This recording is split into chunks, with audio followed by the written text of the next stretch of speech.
Bismillahirrahmanirrahim. Alhamdulillahirabbil alamin. Allahumma shalli wa sallim ala sayyidina Muhammadin wa ala alihi wa sahbihi ajma'in, amma ba'du.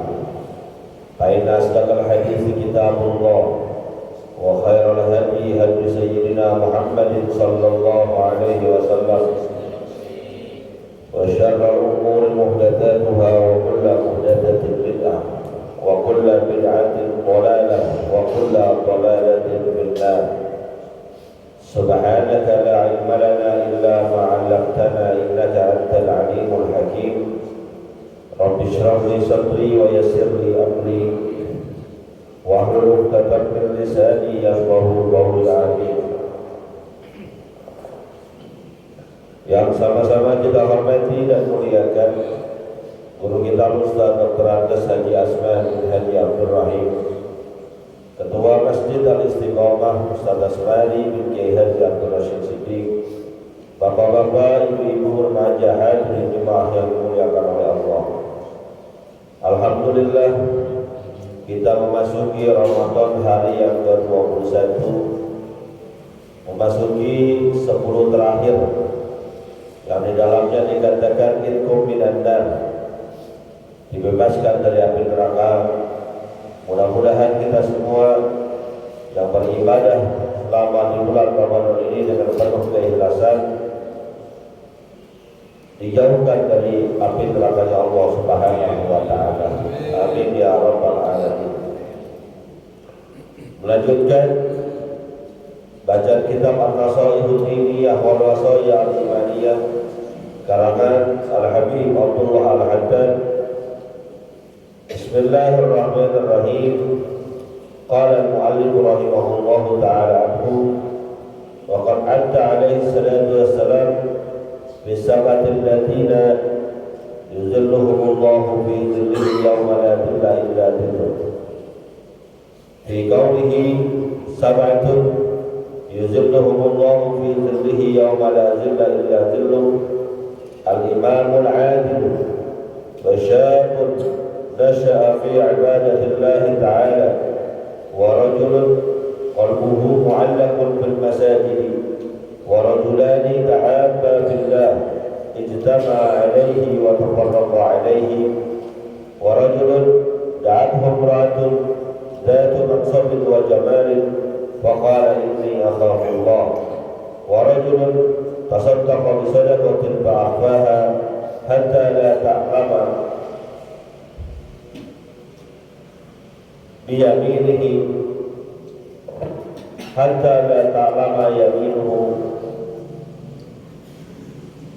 hatta la ta'lama shimaluhu bima tunfiqu yaminuhu wa rajulun dzakarallaha khaliyan fafadat 'ainahu wallahu a'lam.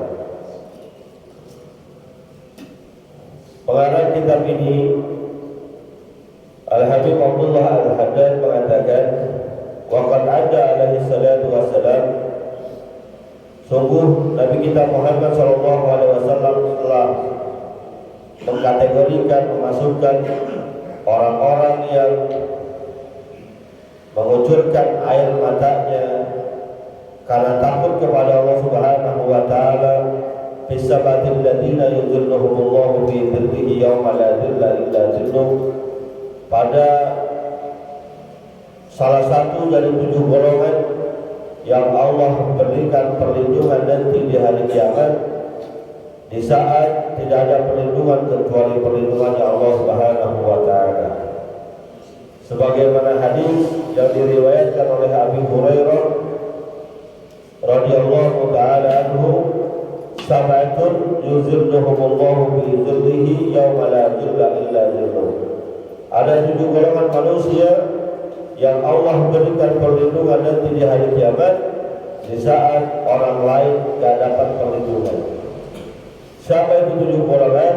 Yang pertama, al-imamul 'adil, pemimpin yang adil, pemimpin yang tidak zalim, pemimpin yang mensejahterakan rakyatnya, pemimpin yang tidak sewenang-wenang terhadap orang yang dipimpinnya.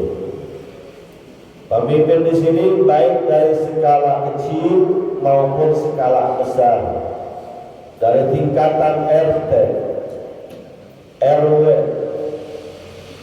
lurah, camat, wali kota, gubernur, sampai tingkat presiden.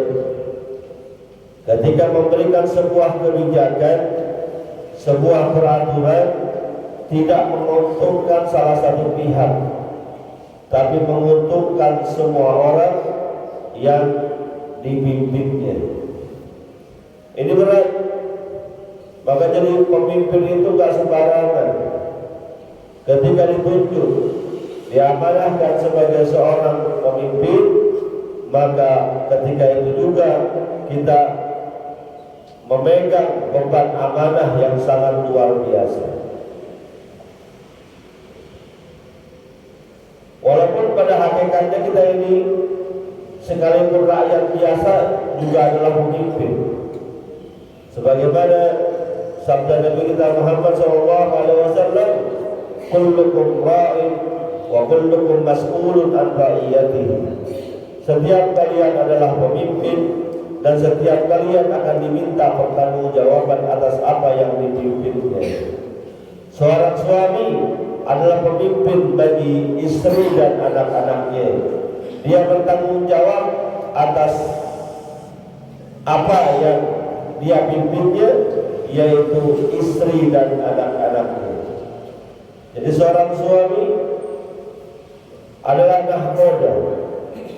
Seorang suami adalah pelindung. Seorang suami adalah pemimpin bagi istri dan anak-anaknya. Maka sebagai seorang pemimpin, dia bertanggung jawab terhadap kualitas orang yang dipimpinnya, bertanggung jawab terhadap kualitas anaknya, bertanggung jawab juga terhadap kualitas istrinya. Maka kalau ada istri, ada anak berbuat kemaksiatan, berbuat kesalahan, ayahnya diam aja, suaminya diam aja, maka nanti di akhirat akan diminta pertanggungjawaban oleh Allah Subhanahu wa Ta'ala. Plus lagi seandainya dia juga adalah pemimpin di tengah masyarakatnya, seorang suami juga, RT juga, suami juga, RW juga, suami juga, lurah juga, dan seterusnya, maka bentuk tanggung jawabnya lebih dari itu. Maka siapapun orangnya, ketika diberikan amanah, lalu amanah itu tidak dijalankan dengan sebaik-baiknya, justru dia khianat terhadap amanah yang telah diberikan kepadanya, termasuk ke dalam salah satu ciri orang-orang munafik, idza tumina khana. Apabila dia percaya, diberikan kepercayaan oleh masyarakat, lingkungan sekitarnya, khana, dia berbuat khianat. Mengajak gak gampang, jujur gak gampang jadi pemimpin itu. Maka saya bersyukur kalau ada teman-teman, ada sahabat-sahabat yang mau jadi RT, yang mau jadi RW dan seterusnya. Pekerjaan mulia, karena digaji kagak, cuma tanggung jawabnya berat. Tanggung jawab di dunia, terlebih lagi tanggung jawab di akhirat. Maka ketika menjadi pemimpin tingkat RT misalnya, berlakulah adil semampu kita. I'dilu huwa aqrabu littaqwa. Berlaku adillah kalian, karena sesungguhnya sifat adil itu lebih dekat kepada ketakwaan. Contoh misalnya, di tempat kita ada 10 orang miskin, lalu tiba-tiba datang bantuan dari pemerintah. Satu RT kuotanya cuma 5. Ini kan berat, ini sering terjadi. kuotanya cuma 5, orang miskin di lingkungannya 10.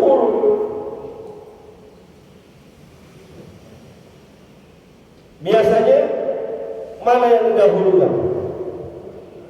Kalau pengennya semua kebagian, emang orang miskinnya 10. Kenyataannya orang miskinnya 10, jatahnya cuma 5.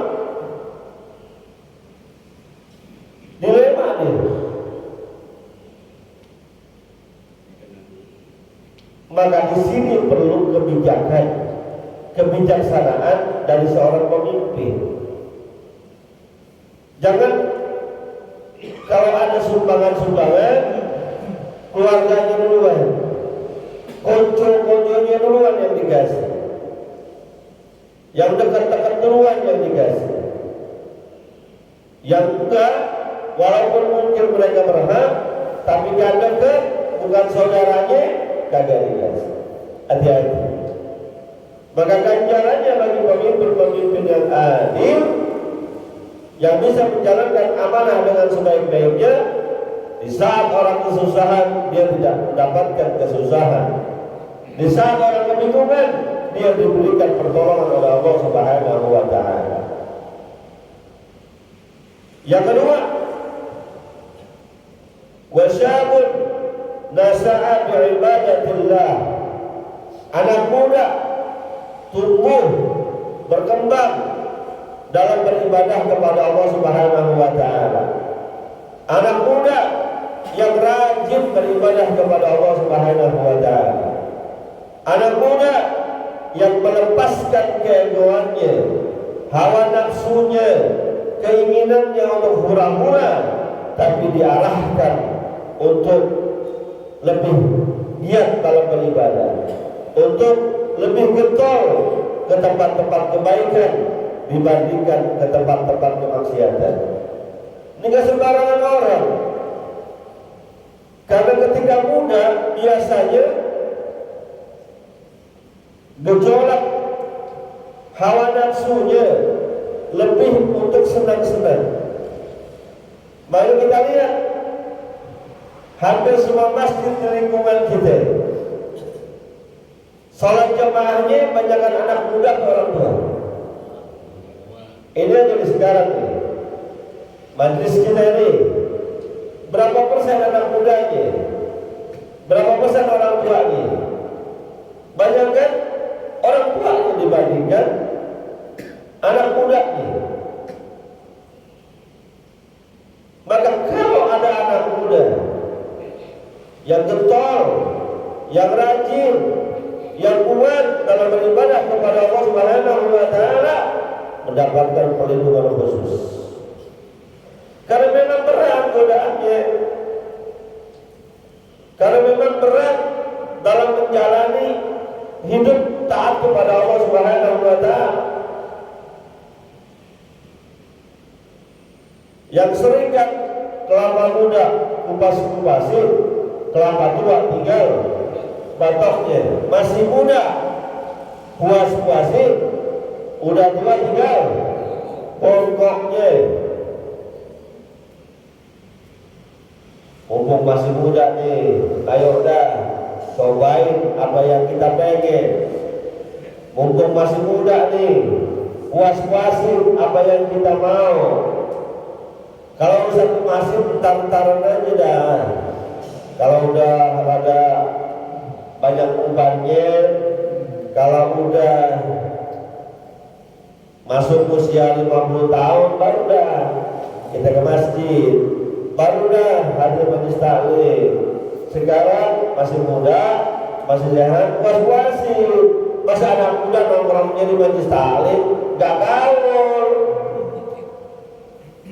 Masa anak muda perginya ke masjid gak top.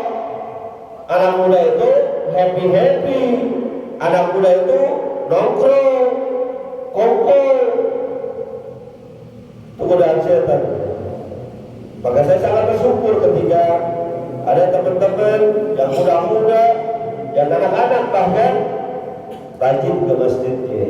Mudah-mudahan dia tumbuh berkembang dalam beribadah kepada Allah Subhanahu wa Ta'ala, menjadi sebab diberikan perlindungan oleh Allah Subhanahu wa yang lain kesusahan. Yang ketiga, warajulun qalbuhu mu'allaqun bil masajid. Seseorang yang hatinya bergantung, selalu rindu kepada masjid. Kalau ama masjid betah, ama masjid kangen bawaannya. Sebentar-sebentar pengen ke masjid, sebentar-sebentar pengen ke mushola. Karena memang di situ dia mendapatkan kenyamanan, karena memang di situ dia mendapatkan kedamaian. Tentunya orang yang sering ke masjid itu untuk ibadah, bukan untuk yang lain. Ada juga yang sering ke masjid, ada, tapi bukan ibadah. Buka bersama. Buka bersama ibadah juga. Cuma numpang wifi masjid. Lu rajin banget ke masjid. Iya, di rumah gua gak ada sinyal, gak punya wifi. Ke masjid aja deh. Lumayan kalau ke masjid tarikan nyamper tuh. Beda ya kayak gitu. Yang dimaksudkan qalbuhu mu'allaqun bil masajid adalah orang yang benar-benar rindu ke masjid untuk beribadah kepada Allah Subhanahu wa taala. Kalau udah di masjid bawaan itu tenang, adem. Makanya kan pepatah Arab mengatakan al-mu'minu bil masjidi kas-samaki bil tayri wal munafiqu bil masjidi kal tayri bil qafasi. Al-mu'minu bil masjidi, orang beriman di dalam masjid, kas-samaki bil ma'i, seperti ikan di dalam air, dalam kolam.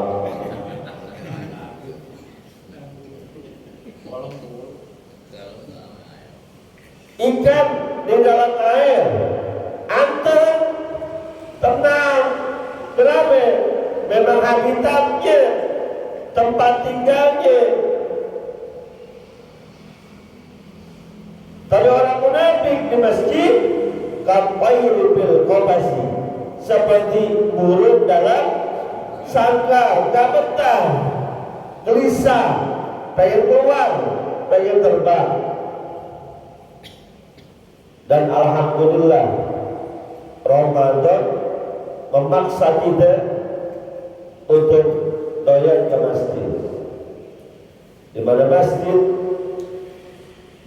kalau Ramadan ramai, terutama siang, penuh masjid, terutama masjid yang ada AC-nya.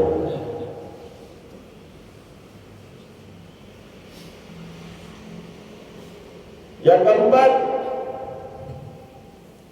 warajulani tahabba fillah istama'a alaihi wa tafarraqa alaihi. Dua orang yang saling mencintai karena Allah, bertemu karena Allah, berpisah juga karena Allah. Hubungan dua orang, baik pertemanan ataupun pernikahan, diniatkan pertemanannya itu, pernikahannya itu karena Allah Subhanahu wa taala. Saling bahu-membahu dalam mengingatkan diri kepada Allah Subhanahu wa taala. Berjumpa karena Allah, seandainya pun berpisah juga karena Allah. Enggak ada motif. Bertemannya itu bukan karena motif-motif keduniaan. Ketemu sama dia dah enak, orangnya baik, bares, gak boleh punya uang dikit, dia traktir kita. Gak boleh punya uang dikit, dia jajanin kita, ajak kita makan sebentar-bentar, ngajak makan sebentar-bentar, ngajak makan, enak sama dia. Itu motifnya motif dunia. Tapi kalau motifnya motif akhirat, berteman untuk sama-sama mengingatkan diri untuk urusan akhirat. Seandainya pun berpisah karena kematian, berpisah karena memang sudah tidak jodoh lagi, berpisah karena harus salah satu meninggalkan, tafarraqa, berpisahnya juga karena Allah Subhanahu wa ta'ala. Yang selanjutnya, wa rajulun da'athu imra'atun dhatu mansabin wa jamalin faqala inni akhafullah. Seseorang laki-laki yang digoda, dipanggil oleh perempuan yang cantik, perempuan kaya, cantik kaya, dipanggil, digoda untuk melakukan sebuah kemaksiatan, tapi dia tolak seraya berkata, inni akhafullah. Bukan gue gak mau, bukan gue gak demen, bukan gue gak suka, tapi gue takut sama Allah. Ini berat. Sebagaimana yang terjadi kepada Nabiullah Yusuf alaihissalatu wassalam ketika tuannya yang perempuan yang cantik, masyhur, kaya, di rumahnya gak ada orang, digoda oleh itu perempuan. Tapi Nabiullah Yusuf alaihissalatu wassalam yang saat itu belum menjadi nabi, masih muda, menolak ajakan tersebut. Kalau kita gimana ya? Ada janda perempuan, cakep, montok, bahenol, kaya, mepet kita, terima jangan? Tuh, Pak, perempuan, cakep dah, bening, kaya lagi, mepetin kita, pepet balik atau menghindar? Hah? Pepet balik rata-rata jawaban. Kapan lagi kesempatan ada perempuan cakep kaya dekat sama kita? Tapi kalau kita tolak, ini alhamdulillah berkata enggak ada, gue takut sama Allah. Kalau gue takut sama bini, gue takut sama Allah. Bini sih bisa gue bohongin, tapi gue takut sama Allah, maka dia mendapatkan perlindungan dari Allah Subhanahu wa ta'ala. Cuma berat.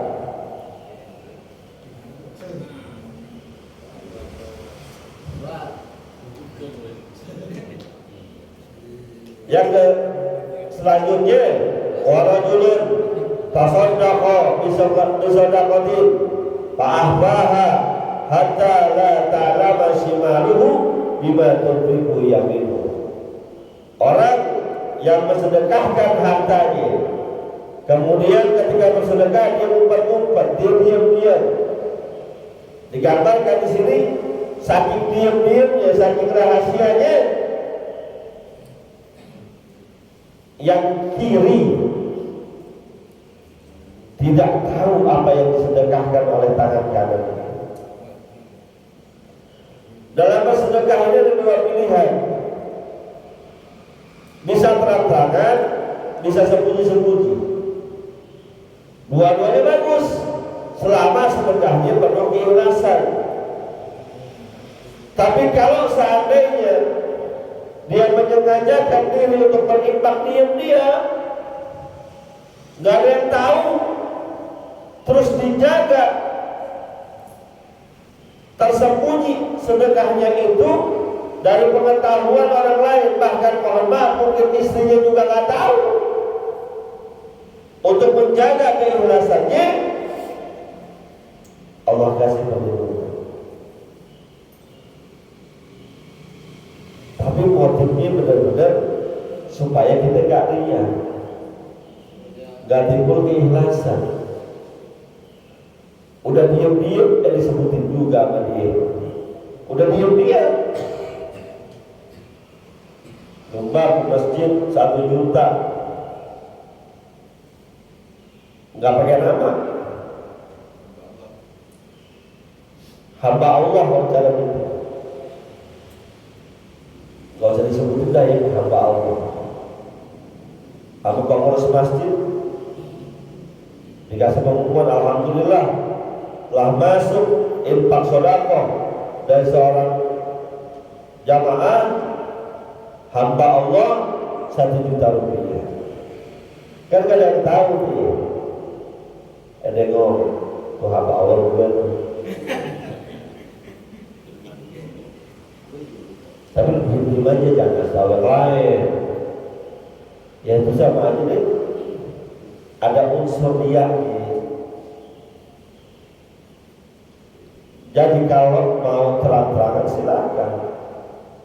Nih sedekah, infak buat masjid, pahalanya buat orang-orang tua saya yang udah meninggal dunia. Kan jelas-jelas tuh. Gak apa-apa, gak masalah. Diam-diam juga gak masalah.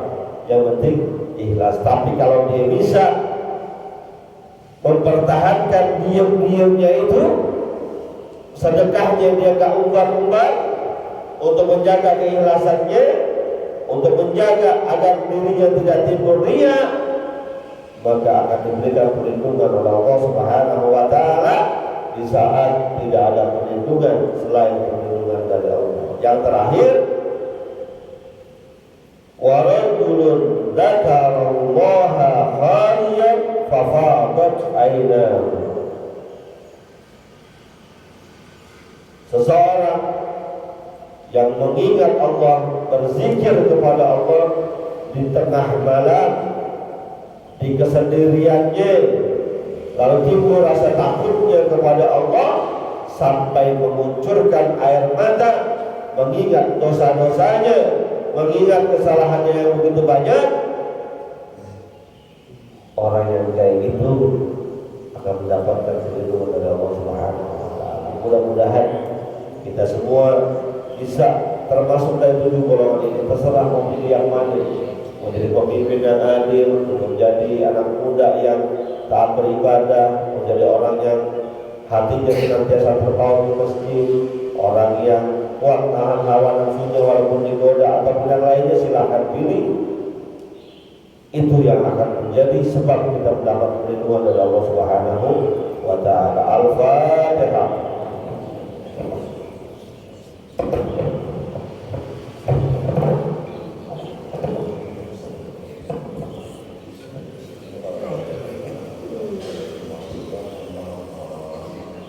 Sorry.